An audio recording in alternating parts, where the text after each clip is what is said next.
자식 하나 잘 되라고 평생을 생선 비린내 맡으며 살았습니다. 내 입에 들어가는 밥알 하나 아껴가며 그 녀석 대학 보내고 장가 보냈습니다. 여기 그렇게 키운 아들에게 철저히 외면 당한 한 어머니가 있습니다.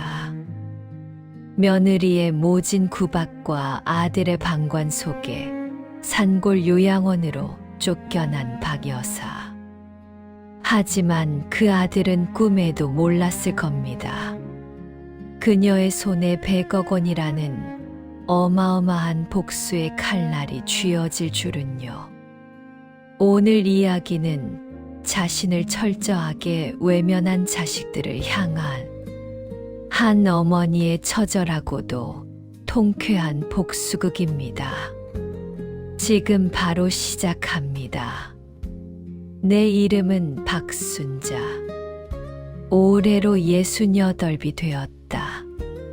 남들 다 자는 새벽 4시면 나는 어김없이 노량진 수산시장으로 향한다.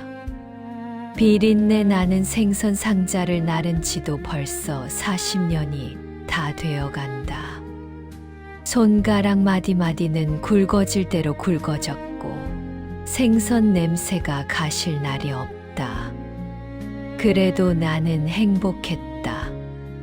나 하나 고생해서 내 아들 철수가 번듯한 대학을 나오고 대기업에 취직했으니까. 남편 대신 가장 노릇을 하며 아들 하나만을 바라보고 살았다. 그게 내 인생의 전부인 줄 알았다. 아들이 결혼을 한다고 했을 때 나는 전세금을 보태기 위해 살던 집을 줄여 나갔다. 며느리 미란이는 부잣집 딸이라고 했다. 처음에는 우리 어머니 평생 고생만 하셨다며 내 손을 잡던 아이였다. 그런데 결혼하고 1년이 지나자 며느리의 태도가 달라졌다. 반찬을 만들어 가면 현관문 앞에서 코를 찌푸리며 받았다. 어머니 몸에서 생선 비린내가 나는 것 같으니 집 안으로는 들어오지 말라고 했다. 내 아들은 옆에서 그 소리를 듣고도 못 들은 척 고개를 돌렸다. 가슴 한 구석에 구멍이 뻥 뚫린 것 같았지만 너희만 잘 살면 그걸로 된 거지 했다. 그러던 어느 날 아들 내외가 나를 불렀다. 아들이 사업을 시작하려는데 자금이 부족하다고 했다. 지금 내가 살고 있는 낡은 빌라를 팔아서 돈을 보태달라고 했다. 그 집은 내 마지막 남은 재산이었다. 하지만 아들의 간곡한 부탁에 나는 결국 집을 팔았다. 아들은 사업만 잘 되면 큰 집을 사서 나를 모시겠다고 약속했다. 그 약속을 믿고 나는 아들 집 방 한 칸을 차지하고 들어갔다. 하지만 그것은 내 인생 최악의 선택이었다. 집에 들어온 지 일주일도 안 되어 며느리의 구박이 시작되었다. 손주 녀석 옷에 생선 냄새가 밴다며 나더러 거실로 나오지도 말라고 했다. 밥은 부엌 구석에서 혼자 차려 먹어야 했다. 아들은 퇴근하고 돌아와도 내 방 문을 한 번 열어보지 않았다. 어느 날 밤 화장실에 가려고 나왔다가 거실에서 아들 내외가 나누는 대화를 들었다. 며느리가 아들에게 소리를 지르고 있었다.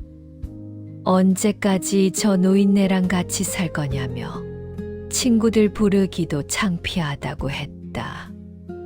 아들은 조금만 참으라고 요양원 자리가 곧 날 거라고 답했다. 요양원이라니. 내 귀를 의심했다. 결국 그날이 왔다. 아들은 공기 좋은 곳에 가서 요양 좀 하고 오라고 했다. 말이 요양이지 사실상 철저한 외면이었다. 경기도 외곽의 산비탈에 있는 요양원은 시설이 낡았고 외부와 단절되어 있었다. 나를 내려주고 떠나는 뒷모습을 보며 나는 주저앉아 울었다. 아들은 뒤도 돌아보지 않았다. 면회 오겠다는 말은 빈말이었다. 한 달이 지나고 두 달이 지나도 연락 한 번 없었다. 나는 그렇게 산속 요양원에서 잊혀진 존재가 되었다. 요양원의 식사는 부실했고 직원들도 불친절했다. 돈을 적게 내는 환자라며 은근히 무시당하기 일쑤였다. 다른 노인들은 그래도 한 번씩 자식들이 찾아와 과일도 넣어주고 용돈도 주는데 나는 늘 혼자였다. 밤마다 가슴이 답답해서 잠을 이룰 수 없었다. 내가 저놈을 어떻게 키웠는데, 내가 어떻게 살았는데, 분노와 슬픔이 뒤섞여 매일 밤 베개싯을 적셨다. 그러던 어느 날 정장을 입은 낯선 남자가 나를 찾아왔다. 남자는 자신을 법무법인 청설 소속 변호사라고 소개했다. 30년 전 하늘나라에 간 내 남편 철수 아버지의 이름을 꺼냈다. 남편이 살아생전 사두었던 땅이 있었다고 했다. 워낙 쓸모없는 땅이라 나조차 잊고 살았던 곳이었다. 그런데 그 땅이 이번에 신도시 개발 지역으로 확정되었다는 소식이었다. 보상금 규모를 듣는 순간 나는 귀를 의심했다. 세금을 떼고도 내가 받을 몫이 무려 100억 원이라고 했다. 100만 원도 아니고 100억이라니. 터무니없이 큰 금액에 순간 머릿속이 하얘졌다. 나는 변호사에게 이 사실을 아무에게도 알리지 말아 달라고 부탁했다. 특히 내 아들에게는 절대로 비밀로 해달라고 했다. 그 돈이면 나는 당장 이 지옥 같은 요양원을 나갈 수 있었다. 하지만 나는 바로 나가지 않았다. 머릿속에 복수라는 단어가 떠올랐다. 나를 외면한 자식들에게 돈의 무서움을 보여주고 싶었다. 나는 변호사의 도움을 받아 조용히 신분 세탁 수준의 변신을 준비했다. 고급 아파트를 계약하고 자산관리사를 고용했다. 한편 아들의 상황은 최악으로 치닫고 있었다. 내가 집까지 팔아 보태준 돈으로 시작한 사업은 6개월 만에 거의 망해가고 있었다. 며느리는 그 와중에도 명품들을 사며 사치를 부렸다. 결국 사채까지 끌어쓰게 된 아들은 빚쟁이들에게 쫓기는 신세가 되었다. 그들은 이제 살던 아파트마저 경매로 넘어갈 위기에 처했다. 그때쯤 나는 요양원을 나왔다. 고급 승용차를 타고 평생 입어본 적 없던 명품 옷도 입고 우아한 귀부인의 모습으로 나를 치장했다. 나는 일부러 며느리가 자주 가던 백화점 명품관을 찾았다. 아니나 다를까 며느리는 초췌한 몰골을 하고도 명품백을 구경하고 있었다. 나는 선글라스를 끼고 고개를 꼿꼿이 세운 채 걸었다. 며느리는 나를 알아보지 못했다. 그저 돈 많은 사모님인 줄 알고 부러운 눈으로 나를 쳐다볼 뿐이었다. 나는 점원에게 우아한 목소리로 여기 진열된 가방, 여기부터 여기까지 다 포장해 달라고 말했다. 며느리의 입이 떡 벌어지는 것을 보고 나는 통쾌함을 느꼈다. 하지만 혹시나 며느리가 알아볼까봐 얼른 그 자리를 떠났다. 그때쯤 아들 집 안 곳곳에는 빨간 딱지가 붙기 시작했다. 사업 자금으로 끌어다 쓴 사채 이자가 눈더미처럼 불어났다. 매일 아침마다 문을 두드리는 빚쟁이들의 고함에 아들은 머리를 감싸 쥐었다. 며느리는 친정으로 도망가려 했지만 친정 역시 보증을 잘못 써서 상황이 좋지 않았다. 그들은 이제 당장 길거리로 나앉아야 할 처지가 되었다. 아들은 그제야 요양원에 데려다 놓은 나를 떠올렸다고 한다. 내가 가진 비상금이라도 남아있지 않을까 하는 심산이었다. 아들은 몇 달 만에 처음으로 요양원을 찾아갔지만 나는 이미 요양원을 나온 뒤였고 아들은 보호자 동의도 없이 어떻게 퇴소시키냐고 소리를 질렀지만 직원은 코웃음을 치며 대답했다. 어머니가 그동안 밀린 간병비와 병원비를 일시불로 결제하셨다고 했다. 아들은 귀를 의심했다. 어머니에게 그런 큰 돈이 어디서 났단 말인가. 그 시각 아들 내외는 박 회장이라는 의문의 여인이 나타나 그 동네에서 벌써 건물을 여러 채 현금으로 샀다는 소문을 듣게 되었고 사채업자들에게 매일 쫓기던 절박한 상황에서 마지막 동아줄이라고 생각하며 돈을 빌려볼 생각에 나를 백방으로 수소문하였고 결국 연락이 닿아 한 번 만나서 이야기를 들어보기로 약속을 잡았다. 하지만 그들은 그 박 회장이 자신들이 버린 어머니일 줄은 꿈에도 상상하지 못했다. 약속 장소는 5성급 호텔 중식당이었다. 아들 내외는 자신들이 가진 가장 좋은 옷을 꺼내 입고 약속 장소로 나갔다. 테이블 건너편에는 화려한 보석으로 치장한 여인이 앉아 있었다. 그녀는 커다란 선글라스를 끼고 우아하게 차를 마시고 있었다. 며느리는 그녀의 손목에 감긴 시계가 수천만 원대라는 것을 단번에 알아봤다. 아들은 비굴한 웃음을 지으며 대뜸 사업 계획서를 내밀었다. 회장님, 저희 사업에 한 번만 투자해 주시면 평생 은혜를 잊지 않겠습니다.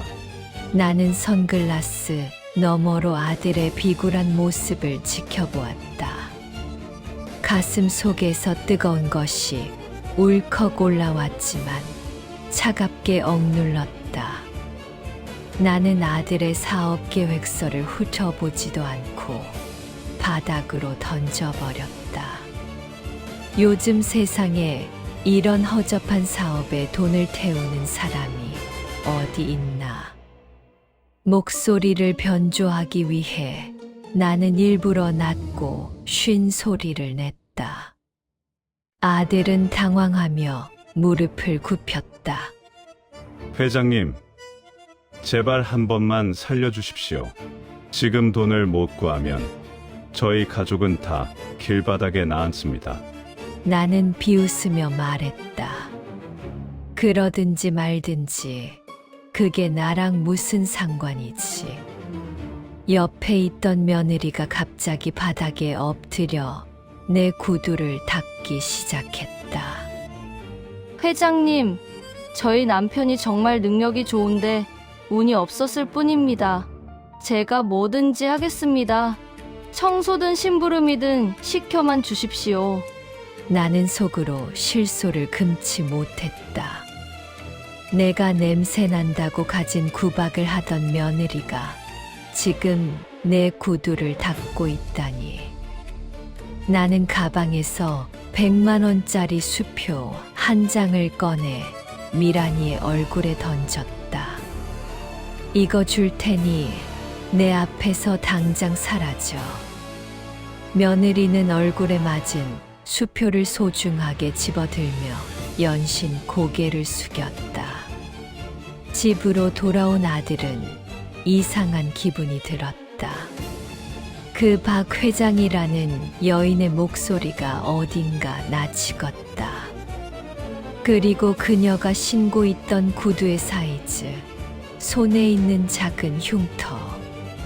설마 그럴 리가 없어.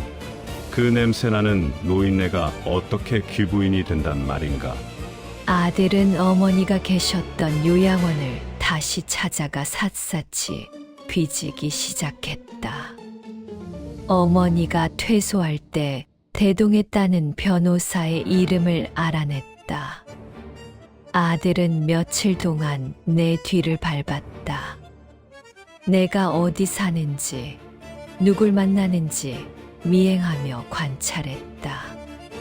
그러다 차에서 내려 선글라스를 벗은 내 맨 얼굴을 목격했고 자신의 엄마임을 확인했다. 아들은 충격에 휩싸인 채로 내 변호사를 찾아가 협박 아닌 협박을 하여 내가 100억 원의 유산을 받았다는 사실을 알아냈다. 아들의 눈은 이제 공포가 아닌 탐욕으로 번들거리기 시작했다. 다음 날 아침 아들 내외는 우리 집 앞으로 달려왔다. 그들은 마치 아무 일도 없었다는 듯이 눈물을 흘리며 문을 두드렸다. 엄마, 저희가 잘못했어요. 그동안 엄마 찾느라 얼마나 고생했는지 몰라요. 며느리는 목 놓아 울며 연기를 시작했다. 어머니, 요양원이 그렇게 안 좋은 곳인 줄 정말 몰랐어요. 저희가 죽을 죄를 지었습니다. 나는 인터폰 화면으로 그들의 가식적인 연기를 지켜보며 차가운 미소를 지었다. 나는 천천히 문을 열었다. 들어오너라. 아들 내외는 집안의 화려함에 입을 다물지 못했다. 나는 그들에게 차를 내주며 부드럽게 말했다. 그래, 자식인데 어떻게 끝까지 외면하겠니? 내가 돈이 좀 생겼는데 너희에게 나눠줄 생각이다.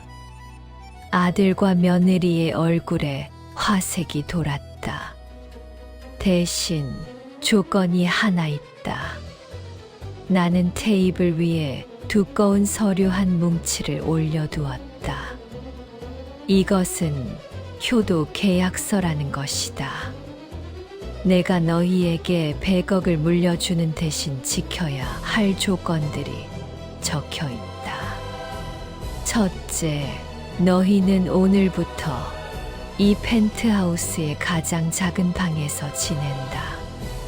둘째, 아침마다 나에게 문안 인사를 하고 내가 시키는 모든 집안일을 군말 없이 수행한다. 셋째, 한 달 동안 내 마음에 들게 행동하면 매달 5천만 원씩 생활비를 주겠다. 그리고 너희 둘 중에 마음에 든 사람한테 내 남은 전 재산을 상속하겠다. 아들 내외는 서로의 얼굴을 쳐다보았다. 그들의 눈에는 이미 서로를 향한 경쟁심이 불타오르고 있었다. 다음 날부터 혹독한 트레이닝이 시작되었다. 나는 새벽 5시에 아들 내외를 깨웠다. 그리고는 옛날의 시장에서 일할 때 신었던 낡고 더러운 장화들을 가져와 닦게 했다. 며느리는 손톱이 부러져 가며 장화를 문질러 닦았다. 나는 미란이가 했던 말을 그대로 돌려주었다. 어디서 비린내가 나는 것 같으니 더 깨끗이 닦으라고 소리쳤다. 며느리는 속으로 피눈물을 흘렸지만 돈을 생각하며 억지 미소를 지었다. 밤이 되자 좁은 방 안에서 아들 내외의 싸움이 시작되었다. 며느리는 아들에게 당신이 더 열심히 해야 한다고 윽박질렀다. 어머니가 당신보다 나를 더 예뻐해야 상속을 많이 받을 것 아니냐는 소리였다. 아들 역시 지지 않았다. 어머니를 요양원에 보내자고 먼저 말한 건 당신 아니었냐며 따졌다. 두 사람의 신뢰는 이미 바닥을 치고 있었다. 나는 방문 밖에서 그들의 대화를 녹음하며 차갑게 웃었다. 나는 교묘하게 두 사람을 이간질하기 시작했다. 며느리가 시장에 장을 보러 간 사이 아들을 조용히 불렀다. 철수야, 사실 나는 며느리보다 내 핏줄인 내가 더 믿음직스럽구나. 그러면서 슬쩍 현금 500만 원이 든 봉투를 찔러 주었다. 이건 미란이 모르게 너만 써라. 아들은 감동한 척하며 내 손을 잡았다. 잠시 후 돌아온 며느리에게는 아들이 너 몰래 비상금을 챙기려 하니 조심하라고 귀띔했다. 그날 밤 며느리는 아들이 잠든 사이 그의 주머니를 뒤졌다. 정말로 내가 준 돈 봉투가 나오자 며느리는 눈이 뒤집혔다. 당신이 어떻게 나한테 이럴 수 있어. 우리가 같이 고생해서 돈을 따내야지. 혼자 살겠다고 비자금을 챙겨? 두 사람은 머리채를 잡고 싸우기 시작했다. 나는 거실에서 우아하게 클래식 음악을 크게 틀어놓고 그 소란을 즐겼다. 그들이 서로를 물어뜯으며 싸우는 모습을 지켜보고 있자니 통쾌했다. 며칠 뒤 나는 가짜 유언장을 작성하는 자리를 만들었다. 변호사를 불러 두 사람이 보는 앞에서 내용을 읽게 했다. 모든 재산 100억 원을 며느리에게 상속한다. 아들은 사색이 되어 소리를 질렀다. 엄마, 어떻게 아들인 저를 빼고 며느리한테 다 줄 수 있어요? 나는 태연하게 대답했다. 미란이가 너보다 내 발을 더 정성껏 닦아주더구나. 아들은 그때부터 며느리를 죽이듯이 노려보기 시작했다. 상속에서 제외될 위기에 처하자 아들은 극단적인 선택을 했다. 아들은 며느리가 과거에 친정엄마와 나누었던 전화통화 녹음본을 나에게 바쳤다. 그 녹음에는 며느리가 박 여사를 죽이고 재산을 빨리 가로채고 싶다는 내용이 담겨 있었다. 물론 이것은 아들이 조작한 것이라는 생각이 들었다. 나는 녹음 내용을 듣고 몸이 가늘게 떨리는 연기를 했다. 세상에, 미란아, 내가 정말 나한테 이럴 수 있니? 미란이는 억울하다며 발버둥 쳤지만 이미 상황은 끝난 뒤였다. 나는 당장 며느리를 집에서 쫓아냈다. 며느리는 맨발로 복도로 밀려나며 아들에게 저주를 퍼부었다. 이제 승리자는 자신이라고 생각한 아들은 내 앞에 엎드렸다. 엄마, 이제 방해꾼은 사라졌어요. 제가 끝까지 효도할게요. 나는 아들의 머리를 부드럽게 쓰다듬었다. 그래, 내 아들 철수밖에 없구나. 그런데 아들아, 내가 잊은 게 하나 있단다. 나는 주머니에서 작은 녹음기를 꺼냈다. 거기서는 아들이 요양원 앞에서 며느리와 나눴던 대화가 흘러나왔다. 나를 요양원에 버리고 오면서 했던 아들의 비정한 목소리였다. 성공해서 모시러 오겠다는 건 다 거짓말이었지. 이 집을 팔아서 내 빚을 갚는 게 먼저라고 내가 말했잖니. 아들의 얼굴이 하얗게 질려갔다. 나는 그를 차가운 눈으로 내려다보며 자리에서 일어났다. 사실 나는 이미 모든 돈을 사회복지 재단과 요양원에 기부한 상태였다. 변호사가 내민 최종 서류에는 기부 증서만이 들어있었다.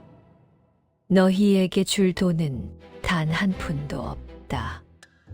나는 단지 너희가 서로를 얼마나 증오하고 배신하는지 보고 싶었을 뿐이다. 아들은 미친 듯이 서류를 찢으며 울부짖었지만 아무 소용없었다.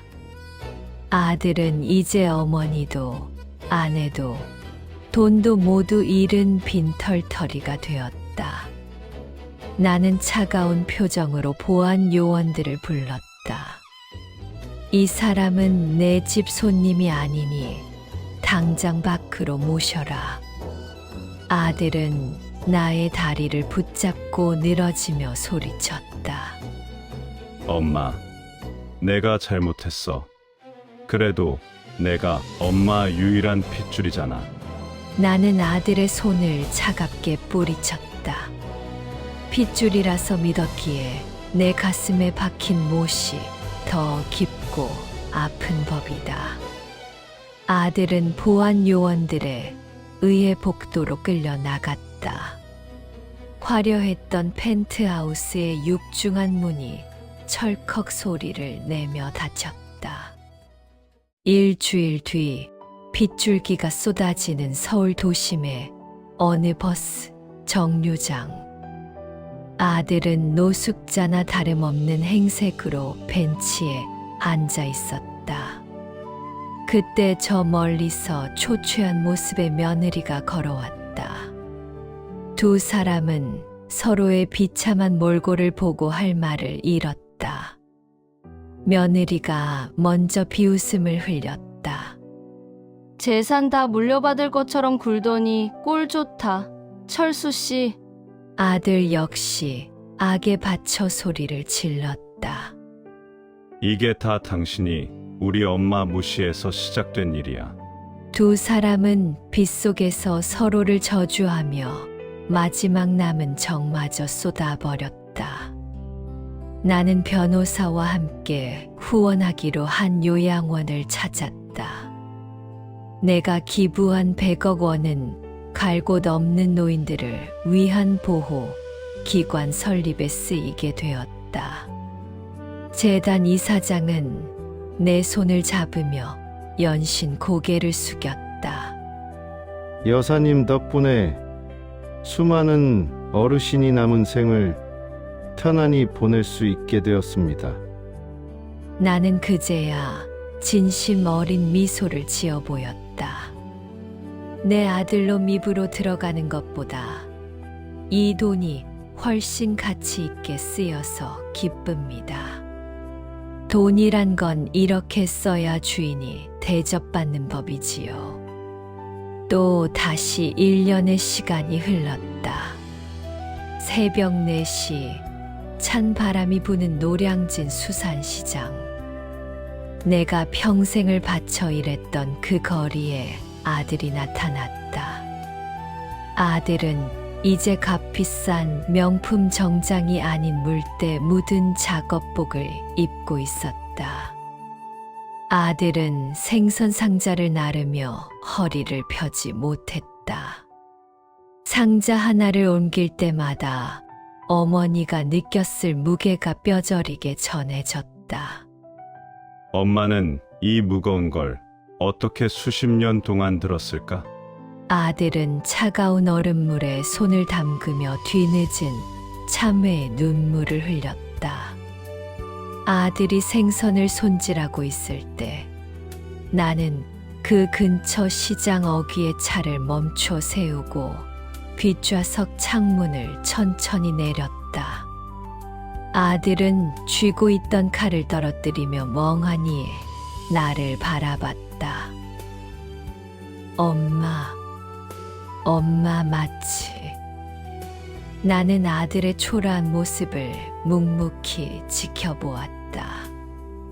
아들은 무릎을 꿇고 울먹이며 용서를 빌었다.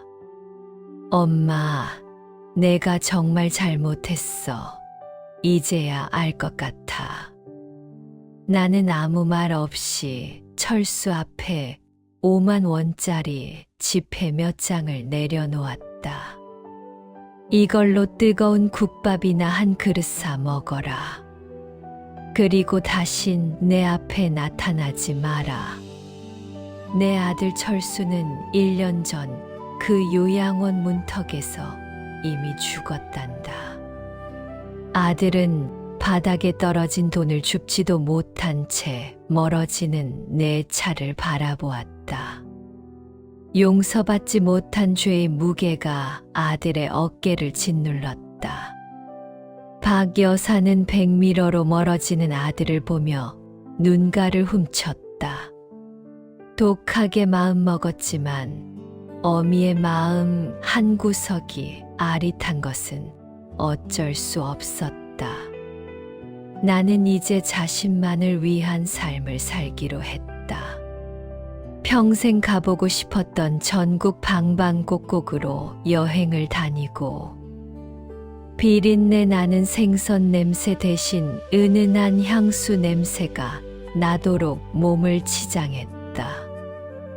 자식 뒷바라지에 평생을 바친 스스로에게 이제야 선물다운 선물을 해주는 것이었다.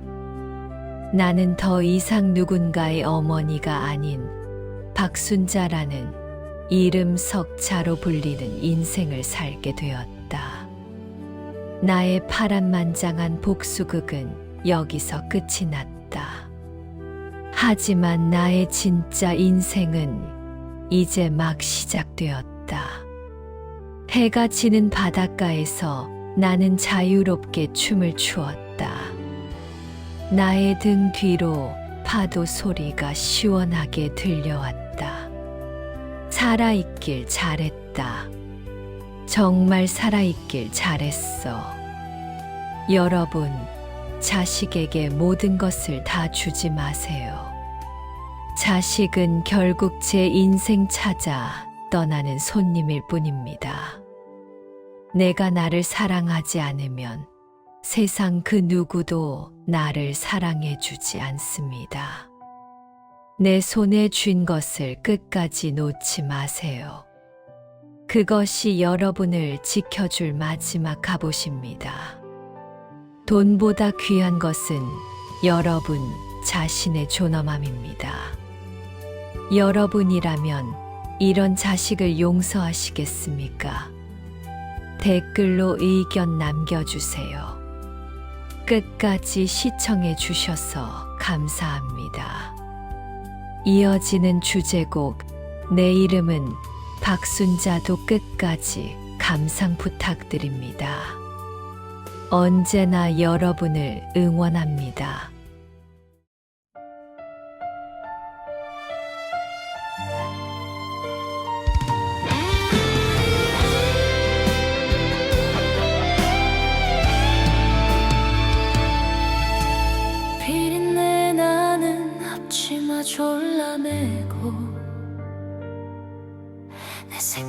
입에 밥 들어가는 것만 보았다. 손마디 굵어지고 허리가 휘어도 너 하나 번듯하면 나는 좋았다. 믿었던 내 하늘이 무너지던 날, 차가운 산속에 나를 버리고 돌아서던 너, 어미의 가슴에 대못을 받고, 그래 너는 얼마나 잘 살더냐.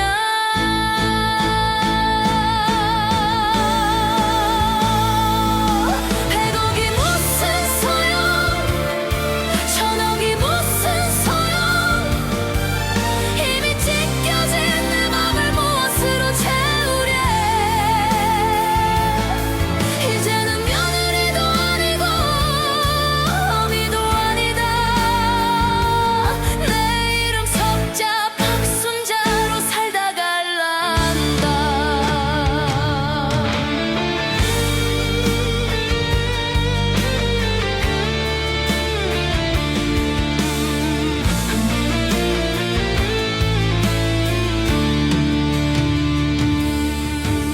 무릎 꿇고 빌어도 버스는 떠났다. 피보다 진한 게 돈이라던 세상아, 화려한 보석보다 빛나는 것은 비로소 되찾은 나의 자유인 것을. 파도야 쳐라 시원하게